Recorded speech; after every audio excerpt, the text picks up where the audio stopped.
roll tape. Oh, is that Arthur Knight or something? Mm-hmm. Arthur Knight. Speed that roll. Yeah. Probably none of it's accurate.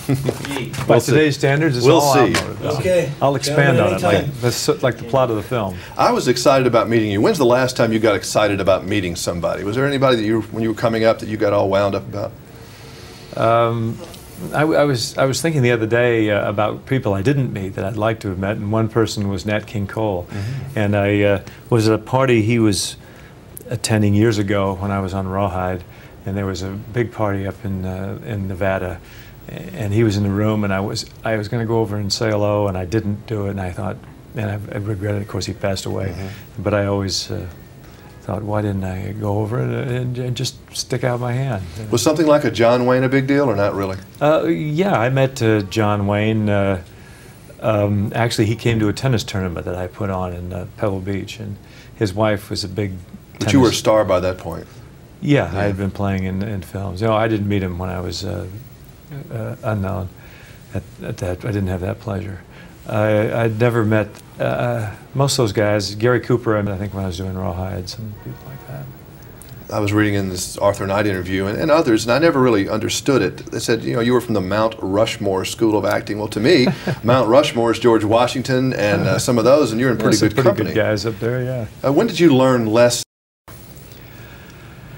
I think just going to acting schools over the years, and then just sort of observation. You watch people act, and then you kind of different drama coaches.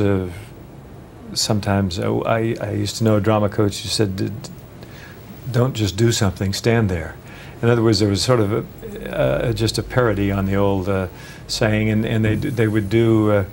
It wasn't always necessary what you were doing gymnastically, it was what you're doing inside and what you're thinking inside.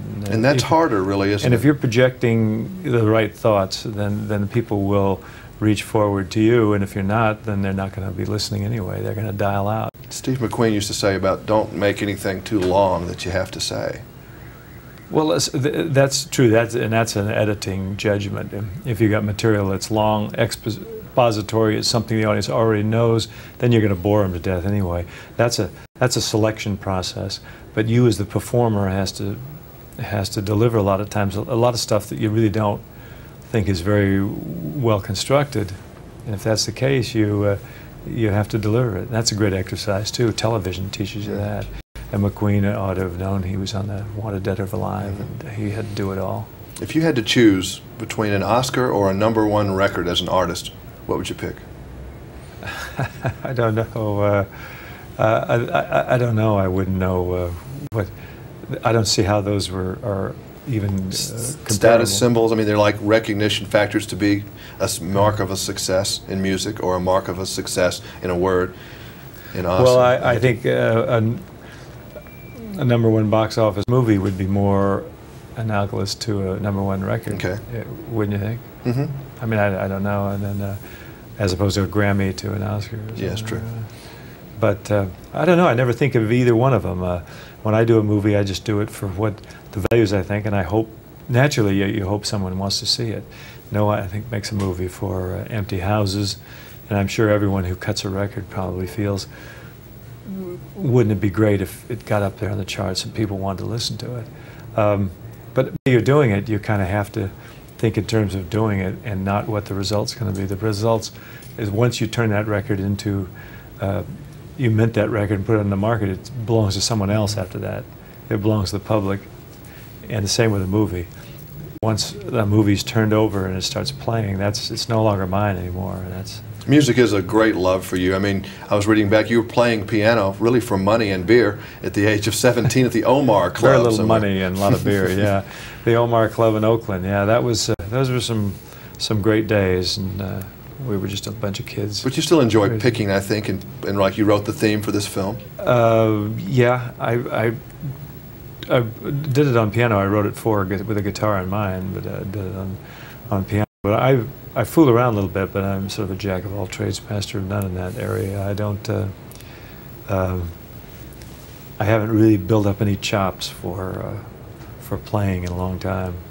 But it's fun for you, right? It is relaxing. Fun, yeah. Oh, I love it. love music. I love all kinds of music. I love jazz very much. I love country music, pop music, swing. Actually, were David Frizzell and Shelley West boss there for a while? That's true. That's true. Vivo Records. Went on a wonderful record God made, Oklahoma. That was a great record. Record company boss Clint Eastwood, so they liked that. That was a big status thing for them in Nashville. What is your relationship with Clint Eastwood movies of the past? I know you must catch them when you dial around on television. I don't linger with them when I dial around on television because I've already seen them or lived them.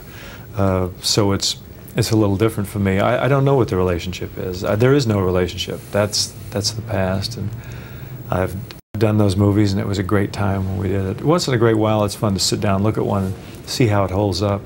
How does this hold up? How would you do it if you were doing it today? Sometimes it surprises you.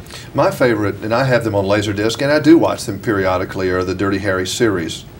It doesn't matter if it's Dirty Harry, Magnum Force, you know, one of the 3 or 4 films. As you look back on those things, I mean, he's retired now, I guess, in your mind, right? He's done. We're not seeing Harry anymore. He's out fly fishing somewhere. He's gone away. Harry is gone to Hawaii. Hanging out in the hills, yeah. He was a good character, though, a very powerful character that meant a lot to a lot of people. Did you ever really figure out why everybody just bit into Harry so much?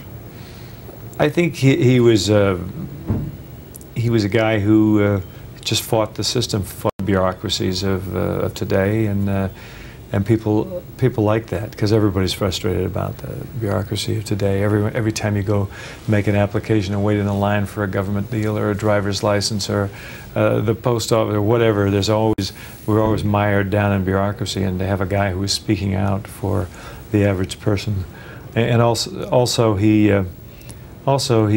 was concerned about the rights of victims of violent crime, which is a topic that never is ageless.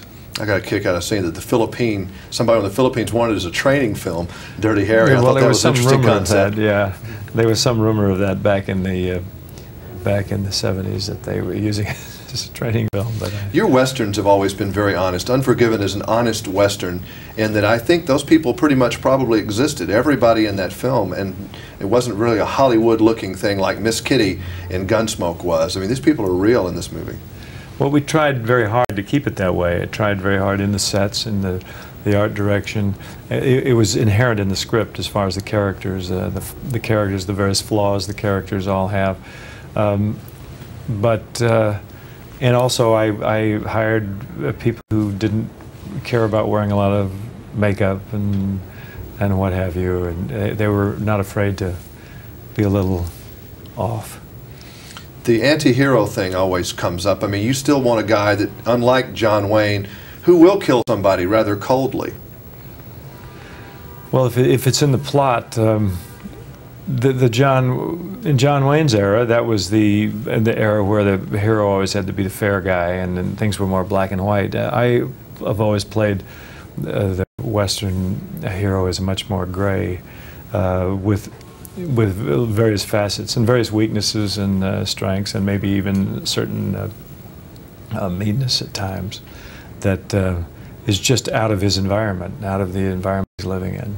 And necessity, too. People didn't walk out in the street like they do on a television Western and stand there back and forth and then wait for the other guy to draw a pistol on him. It's just doesn't make sense. Do you have really, I know it's really hard to analyze what you do, but I mean, I was asking other actors about, you know, you're behind the camera and you're a certain personality. You jump out there, then you can shake really very quickly and get into something very emotional. You have any idea how you do that, or it just happens?